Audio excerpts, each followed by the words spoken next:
Can I tell you that many scholars believe Matthew's gospel was written somewhere between 49 AD and 51 AD. That's 16, 17, 18 years. Not even 20 years. Matthew was one of Jesus' disciples. He was a tax collector. Jesus walked by his tax booth and said, "Follow me," and he followed him.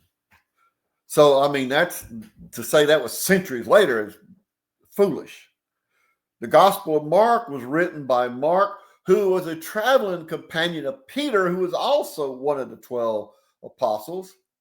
And his church historian, Eusebius said that basically what Mark did in Peter's sermon, he wrote down notes and compiled it, and that's where he put his gospel from. Wasn't centuries later. Luke's gospel was written by the only Gentile in the gospel, but he was a traveling companion to Paul. And Paul was in prison 2 years in Caesarea. And Luke talked about firsthand accounts. So while Luke, during that time, he interviewed people who were still alive.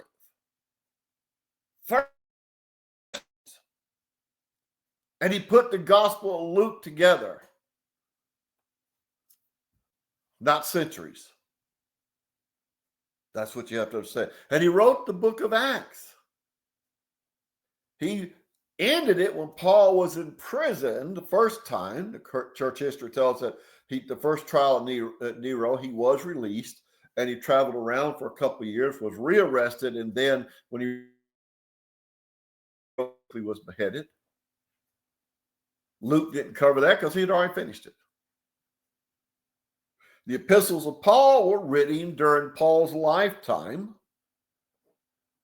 And so here you have someone saying, well, the Bible was written centuries later.